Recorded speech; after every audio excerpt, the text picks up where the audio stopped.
Manny, that was pretty informative. We went over a number of different cannabinoids that are out there, and the reason why you'd want to use them, and the reason you want to look at them, and how it relates back to the various conditions that are there. This is something that is really, really important. I think a lot of people just think of cannabis as a single plant. They think of it like a pill that you take. And in many cases, what you really want to do is, by understanding the cannabinoids and understanding the terpenes, you're able to really dial in and focus in on being able to address whatever your medical condition is. In my particular case, I worry a lot about pain and inflammation. Pain because of 7 herniated discs in my neck, that is a showstopper. And I'm able to control that pain, as I mentioned. But really, the key to that is making sure I keep my inflammation down, because by reducing the inflammation, it reduces the pain. So there's a number of different keys to being able to use medical cannabis. Let's now jump into some of the questions that we've been asked. I think we lost Manny there for a second. So let me just jump into the middle of this one. CBD and CBN are two different cannabinoids. One is really the medical benefits for CBD include the anti-inflammation, includes the seizures, working with anti-anxiety, tumors, and also really has a positive effect on being able to reduce nerve pain. CBN by itself, its main benefits is it gives you a lot of positive effects on reducing, again, inflammation. It'll enhance sleep. One of the things CBN is really known for is relaxing you. The more you relax, the better quality of sleep you're going to get. It is an antibacterial, which really helps with a number of different things like MRSA. It'll also help delay the symptoms associated with ALS, promotes bone growth, and really helps and stimulates your appetite. I underlined the promotes bone growth because a lot of athletes that have injuries look for CBN to be able to help you with that. Manny, do you have any comments on this?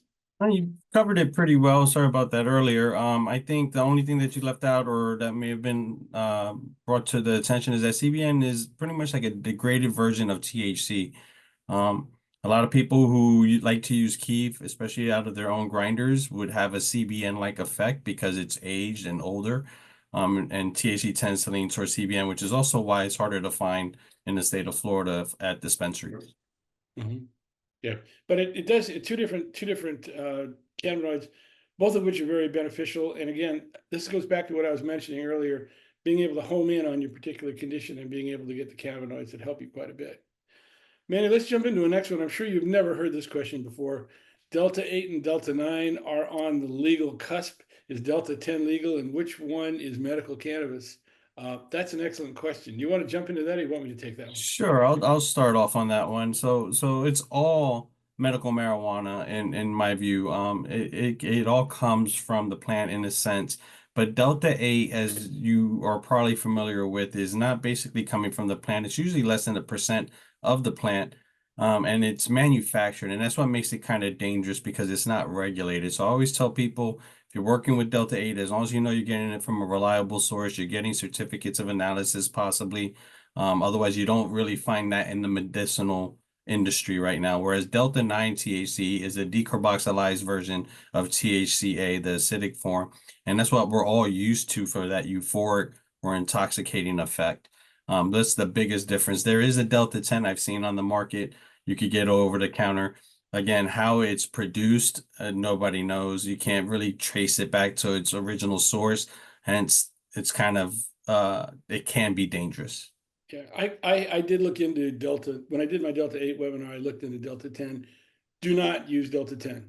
I can give you a whole pack of reasons. I don't want to get into it because I can do a whole thing on that. It is a cannabinoid that is found in cannabis, and as long as it's in the cannabis product itself, the whole plant product, it works very well.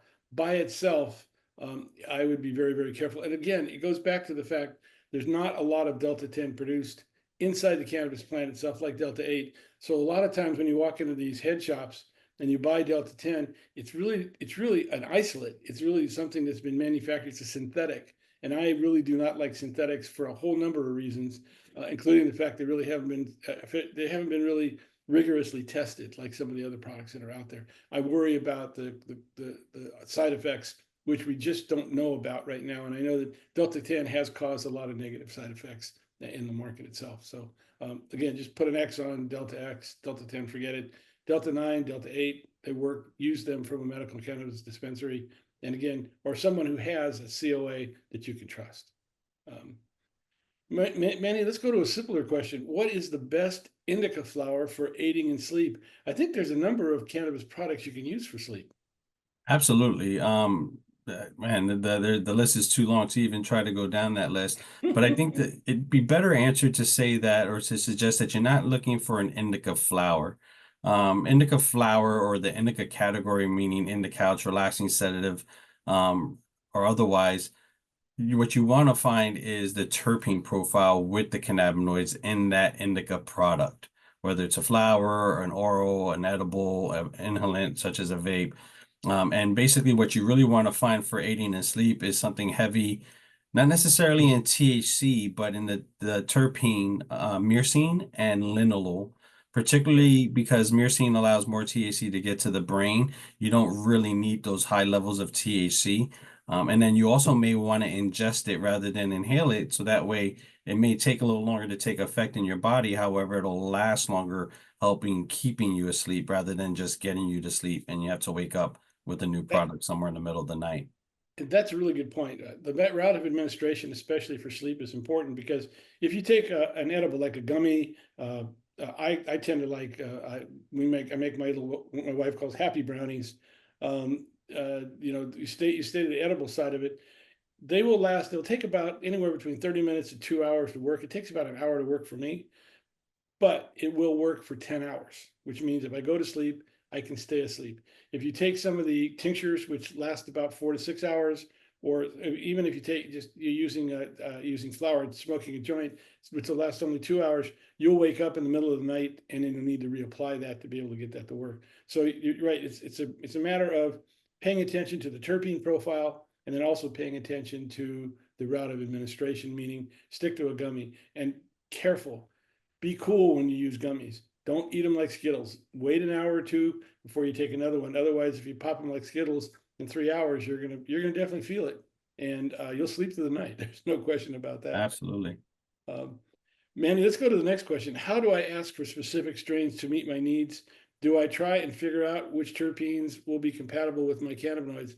Manny, you've worked in dispensaries for a long time. I think each dispensary is required to produce a COA for their products. And that being said, the dispensary should be able to help you understand the strains that'll help you with your condition.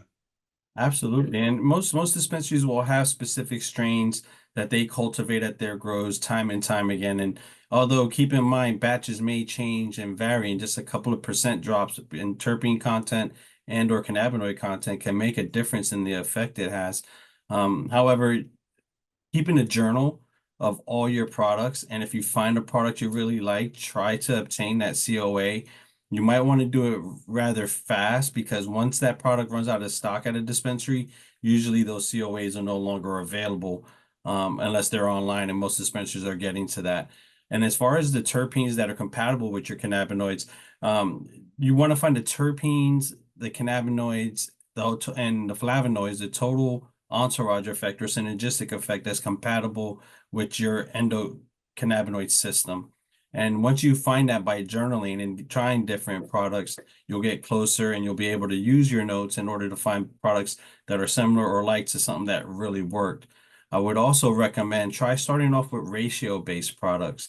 Ratios-based products are going to be more formulated and consistent. Therefore, you can get their terpene profiles, their cannabinoid content, their THC content, and you can compare that with a strain-based product and find something similar that's more convenient for you. Right. And I should point out, there's a term in the industry called cultivars. And what a cultivar is a cannabinoid, terpene, and flavonoid that has been genetically engineered or grown, I should say, not engineered, but grown to address a particular situation like sleep. I know that Cetera has a product that is designed just for sleep. And I think that's because of the terpene profile as well as the cannabinoid profile. Oh, absolutely. They have, and again, those profiles are going to be consistent of myrcene, linalool, caryophyllene, terpenoline, even depending on the THC content, because sometimes it can have a paradoxical effect. So it all depends on what you're looking for. If you're trying to go to sleep, stay asleep, but it's not just the cannabinoids or the THC content, it's definitely the terpene content as well, and getting that synergistic effect. Sure, that's really important. Let's jump into the next question. I think hopefully we can avoid some confusion with this, what is the difference between cannabinoids and hemp? I think cannabinoids are the properties that you find inside of a product. Hemp and marijuana really are part of the cannabis family. Your thoughts on that, Manny? Now, I was kind of leaning the same way, thinking that, or they're either thinking, what's the difference between having a high CBD cannabinoid product compared to a high THC cannabinoid product? Besides the euphoric effects, terpenes again will play a role on whether that CBD product is going to be relaxing or uplifting, or Mhm. for a THC bound product, whether it's going to be relaxing or uplifting. But I agree with you on that the hemp and the cannabis flower, depending on how you categorize it, is all defined by that 0.3% of THC, whether it's marijuana or hemp. Now, let's talk about 0.3%. That is a legal definition. The Farm Act, Farm Bill of 2018 defines anything with 0.3 THC or less in it as being hemp, anything above that being marijuana. Hemp can be found with higher concentrations of THC in it. More importantly, hemp can be found with higher concentrations of THCA, which when heated will turn into THC. That's something we find in the market quite a bit, don't we? Don't we, Manny? Absolutely. And typically the rule of thumb I like to go by is that hemp is usually cultivated in order for industrial use. Lotion, soap, water, paper, or excuse me, paper or rope.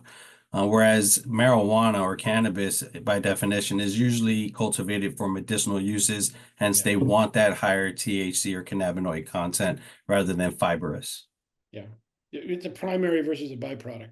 With hemp, a lot of the medical use is byproduct, where cannabis is the main reason why the product exists itself. So it's cool. Let's jump to the next set of questions that we have here. Um, so it says, my wife suffers from fibromyalgia and chronic lumbar pain from the past auto accident. What cannabinoids would benefit her? Uh, I'm going to kind of change some thinking here. Cannabinoids are very, very important. And the ones that address pain and inflammation, especially inflammation, are really important. But I think it's also important to really tune in to the terpenes that'll help her as well. Tying the terpenes to the cannabinoids. Your thoughts, Manny? I would absolutely agree. I would even go to suggest or ask questions of what is her daily life going to be like or trying to get back to. Is she trying to go back to work? Is she a stay-at-home mom? Is she a mom where she has to handle the kids on a daily? So all these different questions would go into it. But I would definitely get something very high in B caryophyllene. That's my favorite analgesic terpene, but it works like a cannabinoid. And then I would definitely try to use CBD whenever you're not using THC to help with the inflammation. And if it's for nighttime or daytime, talk to your dispensary associates so they can suggest a product that would be most beneficial with cannabinoids and terpenes alike. Yeah, and products that have THCA in them help quite a bit in this particular situation as well. They'll help quite a bit. One of the things that helps with fibromyalgia, by the way, is CBD, because it has a neuroprotectant capability. And fibromyalgia is where the sheath on the nerves are being stripped away. So CBD will help quite a bit with that as well. So don't rule that out. That's Just really keep in mind, I always mention in all of our seminars or webinars that it takes a little while for CBD to load up in your system. yes. That's why a lot of people, when they try it for the first maybe few days to a week, they give up and they go straight to a high THC product, which is also beneficial. There's no wrong way necessarily to do it. It's just what's most beneficial for you and your way of life. Mm-hmm. Right. Next question is a good question. It says, I'm concerned that marijuana is increasing my heart rate by at least 30 beats per minute. Is this normal? Using cannabis will increase your heart rate initially and on initial use, because cannabis is being distributed throughout your body through your bloodstream when your fatty acids convert the endocannabinoids or the phytocannabinoids into endocannabinoids to help your body. It should increase a little bit. 30%, I can't tell you, every person's body is different. I know my heart rate goes up probably about 15 beats per minute for about 30 minutes, and then up to a max of 30 minutes, and then basically drops back down to where it was before. But I think it's normal. If it gets much higher than 30 beats per minute, I would basically talk to a medical cannabis professional to really help you with this. Your thoughts, Manny? I'd agree with that, Mark. Again, I'm not a medical professional in this instance. However, I've experienced this myself. I've had plenty of clients that have experienced this as well. Typically, they get actually a little bit more anxious and paranoid because they can actually feel their heart beating or hear Mhm. their heart beating faster than what they would think is normal. Keeping in mind that your body is quite resilient. Nobody's ever overdosed or had overdose experiences from marijuana, but 30 beats per minute higher than what you're normally used to. It's not necessarily too much higher from my experience, and it usually doesn't last longer than more than a few minutes. If Right. or when it does happen again, just remember that you're in a safe environment. You're doing this for a specific reason. You've chosen to do this the legal way, and usually that's the size as your tolerance builds up or balances out with your homeostasis. Right. And again, it goes back to the fact your body is now saying, I have some endocannabinoids I need to distribute. Let me crank up let me pump up the engine that distributes them. That's why you're getting more of a higher heartbeat per minute. It should go down very shortly, typically within 5, 10 minutes, no more than a half hour.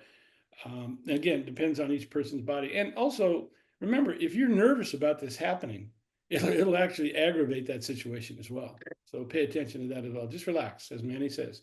You're in good hands. Nobody's Mhm. ever died from it. Your body's very resilient. The more you relax, the faster your heartbeat's going to return to normal. And by the way, but do pay attention to it. I don't want to minimize the fact that if this is a Right. problem, let's please address it. What are your perspectives on why so many dispensaries choose not to publish COAs, especially terpenes and family genetics? Now, Manny, I think that licensed dispensaries here in the state of Florida are required to put out COAs. I do have to tell you though, if you go to any hemp shop or head shops, they don't necessarily have COAs, and the COAs you get are based on QR codes that are on the side of a product. So I would say let's distinguish those two. Why don't they put out the COAs? I think a lot of it has to do with the fact that this product is botanical, meaning that just like roses, one rose is different from the next rose, although they may be in the same family. But there's going to be slight variations in the cannabinoids and also the terpenes. They're not going to be exact. However, it's not going to be radically different. That they're going to be pretty close to the same. But what's your thoughts on this, Manny? Because I don't think the dispensaries are trying to restrict putting out the COAs. Oh, absolutely not. So for a long time before I became aware, I used to think that they were trying to keep their secret recipe a secret for those specific genetics. Turns out, as you suggested, Mark, that per state regulations, COAs, certificates of analysis, have to be provided upon request, not necessarily published. But that being said, also, I agree with you, Mark. I found out that since these genetics, since these vary from batch to batch, from plant to plant, to maintain that type of system is very, very difficult to say the least. And in a Mhm. vertically integrated state that you have to grow the product from seed to end sale, pretty much everything in between to include whatever POS system you're cultivating or building or contracting with has to be agreeable with the state. It makes it that much more difficult to actually obtain and maintain these COAs in a way that everybody has access to them. Now, some dispensaries have done pretty well at it. They have them available online. However, they're all going to be available upon request, whether it's at a dispensary, whether it's the QR code on the side. Just keep in mind that the batch numbers need to be in alignment. Everything needs to be on point, which is why you're requesting this very important document. It's not just a, okay, I'm going to make up a COA, put it up there, and somebody's going to fluff it. No, these are very sacred documents that are inspected and maintained by the state and by the dispensaries in order to get that information to you. It's a work in progress. I think they're all getting there. But it's nothing that's malicious, I don't think. Sure. I think, and again, being able to produce them has always been just getting them and making sure they're accurate has been really the issue, not trying to restrict anything. So I think the dispensaries are just trying to do a good job, and but you will be able to get a COA on any product that you really ask. Now, head shops, that's a different story. That's that's out of 10 head shops or 12 head shops I went to, only two of them had the capability of producing COA. So be very careful about that. Do cannabis products need food or fat to work better? I don't think they need them, but it sure does help. Your thoughts, Manny? Yes, I agree. Particularly when you're dealing with orals or sublinguals or edibles, which is why you'll find most cannabis products as an edible in something fatty, like a cookie or chocolates or a brownie. It's a fatty molecule. It's stored in our fat cells, And to be digested the most proficient way, it's best to always have like a small snack, something fatty like a yogurt, avocado, peanut butter before you take it, or if you know you're, or excuse me, yeah, before you take it, or if you know you're about to have a big meal like dinner or lunch, take it just before a big meal so it doesn't take as long to be digested and absorbed through your body. But it's not absolutely necessary, but I think you'll find it more efficient and more productive. Sure. Good. Next question is a very good question. What are not that there's a bad question, by the way, we like all the questions we have. What are the long-term effects of smoking pot on your lungs? Now, if you take a look at smoking cannabis versus smoking cigarettes, cigarettes have a lot of carcinogens in there, and the carcinogens are what's causing a problem with the lungs. There are a very, very minimal amount of carcinogens in cannabis. And in fact, just like people use inhalers to be able to help them with their lungs when they have lung problems, there are also inhalers and for cannabis products. Cannabis can actually help with a lot of lung issues. However, anytime you put anything into your lungs, you have to be very, very careful to know the quality of the product and the outcome that you really want that's there.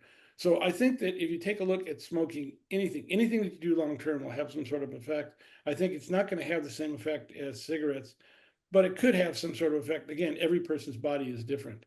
This is the difference between vaping and smoking. One of the reasons I recommend vaping as opposed to smoking is vaping is basically steam. It's cannabis without burning, meaning no carcinogens at all. It's much better for your lung than smoking. But smoking cannabis is still much better than smoking cigarettes. Your thoughts, Manny? I completely agree. Anytime you're inhaling some or combusting something, whether you're smoking marijuana or cigarettes, it can be or will be potentially dangerous for your lungs. However, you could also vape flower. There are devices out there where you could put the flower in. It superheats it to vaporize the terpenes or the terpenes and cannabinoids off of the trichomes that are on the plant within that chamber, and you're vaping flower rather than combusting it. And then you also have a secondary when you grind that up once you're done with it, still has a little bit of THC delta 9 in it because you've heated it and carboxylized it now. Can add that to your coffee or ice cream for a little bit of an ingestible effect as well. So you don't always have to combust it.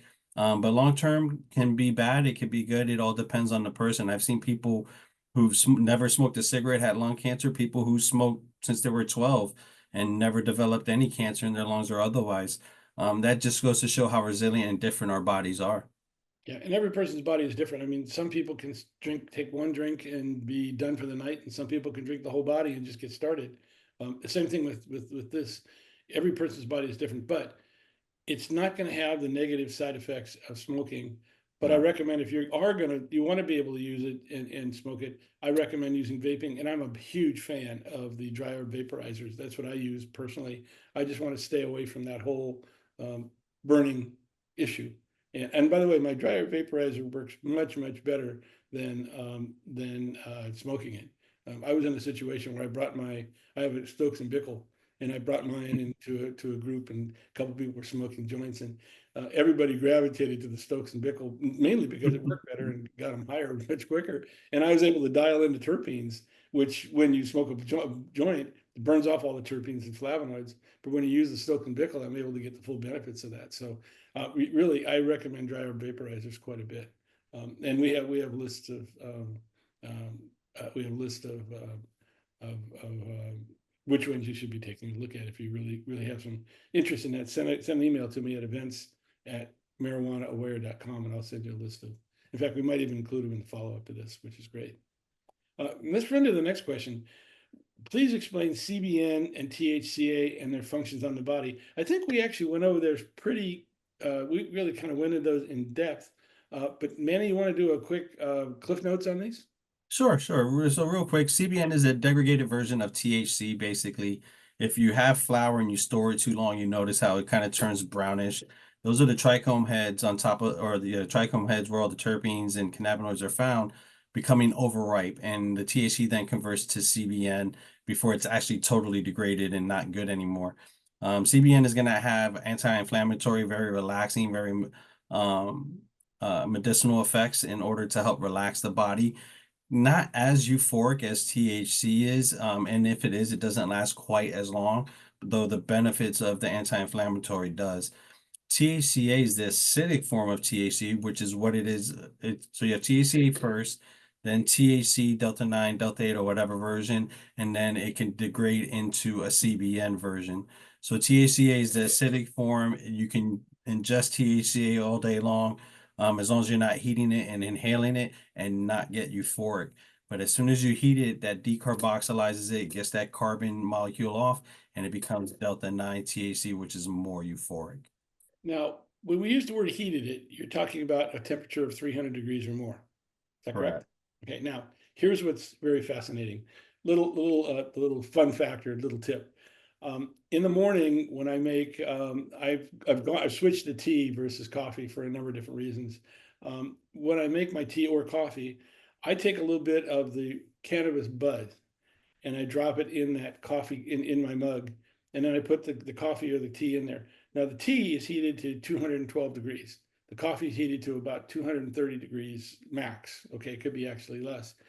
So what it's doing is it's triggering the THCA, the CBDA, and the CBCA, but it is not turning it into THC, CBD, or CBG, meaning I'm getting the anti-inflammatory capabilities. I'm getting the pain management. I'm getting things that helps with the gut functions and everything without getting high. So I'm able to use that product or be able to do that, get rid of my pain, get rid of my inflammation, and not get high, because during the day I have to work and I need to stay loosened. That's kind of a quick trip that's out there, and I'm keeping that, again. I'm keeping that THC under 300 degrees, which triggers that THCA, CBDA, and CBGA. That's kind of a tip in the industry. I don't think many people know about that. Don't you think, Manny? Yeah, I agree. And that actually leads to one more thing, like the batteries that have the variable volts, the low, Mhm. medium, and high. Typically, the lower the setting, the less euphoric, the higher the setting, the more euphoric. So you have a Sure. morning, afternoon, evening, if you will, depending on your day. Yeah. See, I have a whole regime that goes after pain and inflammation because of my neck. And I actually I bought a device that allows me to make my own tincture oil. I'll put MCT oil into this particular device, and what I'll do is I will drop in the cannabis, and then what I'll do is I'll cook it at 160 degrees or 180 degrees, depending on the type of cannabis I'm using, for anywhere between 8 to 10 hours. It produces a tincture Hmm. that, again, I can put under my tongue. So every morning I get up, I drop that tincture oil underneath my tongue, and guess what? Anti-inflammation, anti-pain, CBG, but it's not going to get me high. And that's really the key. I need to attack that pain and that inflammation, but I got to still be able to function during the day to be able to do my job and deal with the people that are there. If nothing 100%. else, being able to put up with a couple of aggressive little grandkids. So we'll see what's there. So, Manny, I think we've covered a lot of the pre-submitted questions. Let's jump into the questions that were asked during the webinar Okay. itself. We have one question that came from Dakita. Hi, it says, I'm just diagnosed with PTSD and possibly rheumatoid arthritis. What's the best cream or gummy to take because I cannot smoke a lot anymore? Manny, this is right in your wheelhouse. It really is. So, when you're dealing with PTS or PTSD, depending on what function you're trying to accomplish, so if you're trying to step out during the day and become part of society again, I would use a high CBD product, possibly with a lot of limonene in it, maybe a little B-caryophyllene as a secondary, and either linalool or myrcene as the third, but you don't really need much of that. What you do want to avoid is limonene with alpha pinene or high levels of alpha pinene, because that can actually exuberate your anxiety and your PTSD Right. issues. If you're looking for the evening time, kind of the same thing, unless you want euphoric effects. But high CBD products with linalool, myrcene, B-caryophyllene, or high THC with those same terpenes. And then I would actually use a topical for your possible RA or rheumatoid arthritis. They have great one-to-ones high in B-caryophyllene. And always, if you're going to use a topical for those type of joint deep issues, you want to use salves or thick topicals, not necessarily lotions, because lotions won't necessarily break the water table, get into your system, and penetrate too deep. And some of those products I happen to find are at Certera. Those are a couple of them. And then another place that has them, excuse me, would be Move. Has some great topicals and 72-hour patches as well. I'm sure Yeah. other dispensaries do, but those are just a couple off the top of my head. Right. And I think you're right. The salve I use, I walk a lot to try to just basically stay in shape. And I really did. I use the Cetera salve, and it really helps with both with my knees and then also with my neck. When you take this to gummies, you have some Wana gummies that are pretty good at this. Yeah, absolutely. Actually, Wana in the state of Florida right now, I think is isolated to Certera right now. They used to be with Move.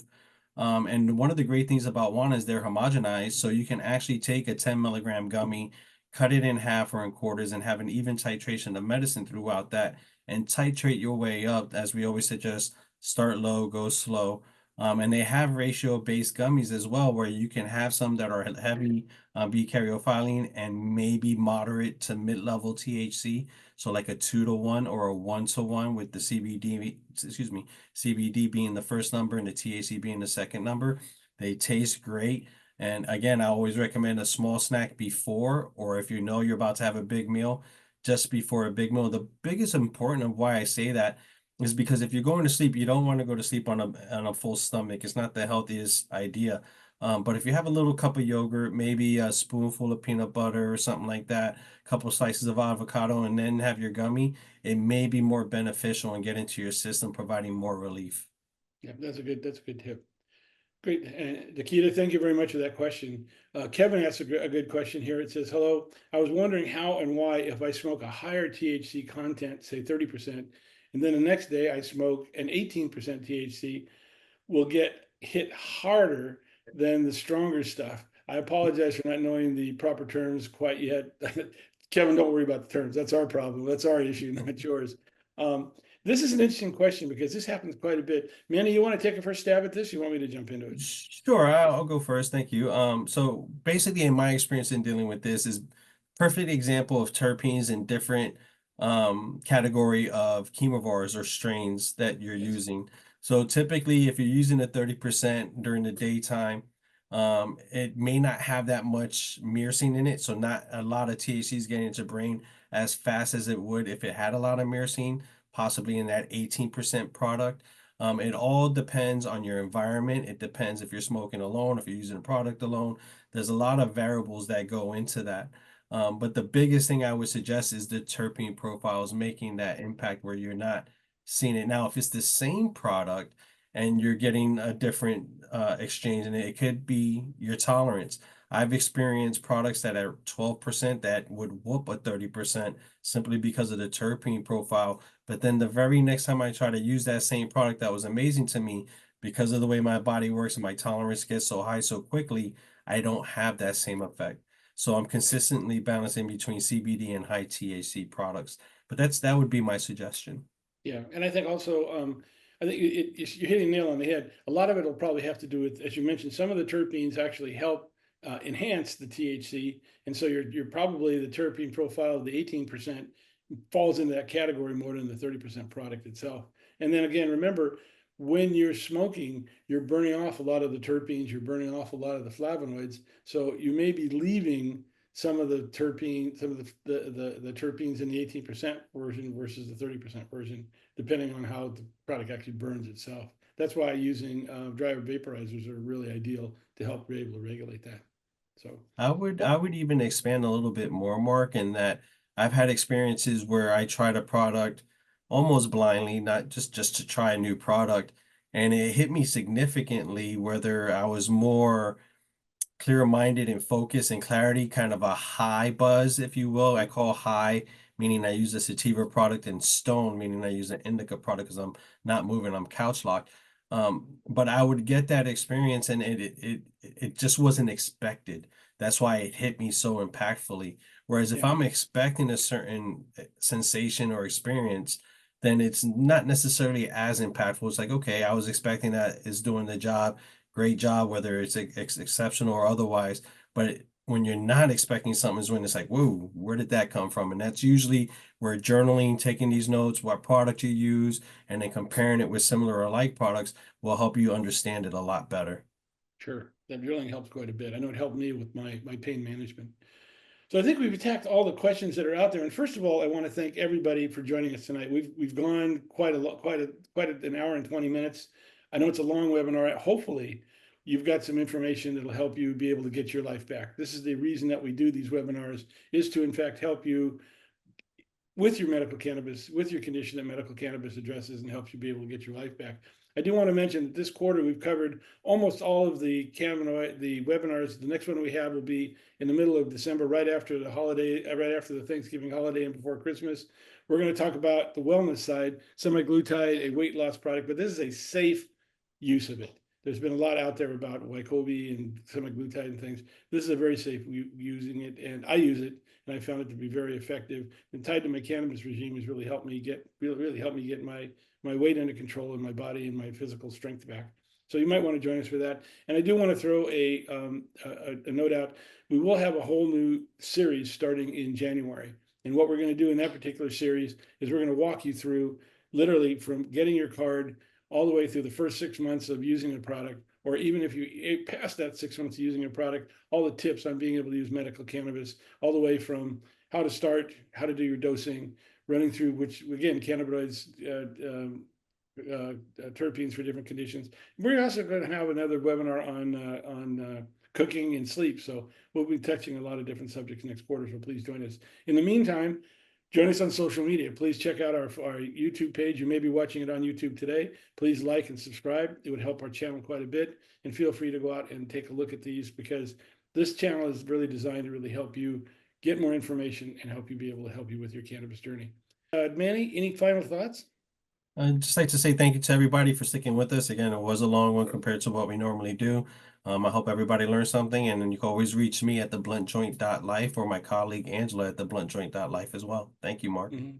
And I do want to point out, we've just won again, for the third time in a row, we won the GHP Best Cannabis Online Educational Platform here in the United States.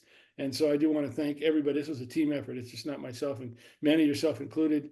We're getting recognized for what we do. I want to thank them and thank you for being able to provide input to them about this. Yeah, and like I say, tune in September, and then again in January. We'll be publishing all of our new schedules coming out. I'm very excited about what we're going to do next quarter. And again, look at our YouTube channel. Please tell your friends about it. Get people to subscribe and like, because this is really something that helps us be able to really help not only yourself, but a number of other people.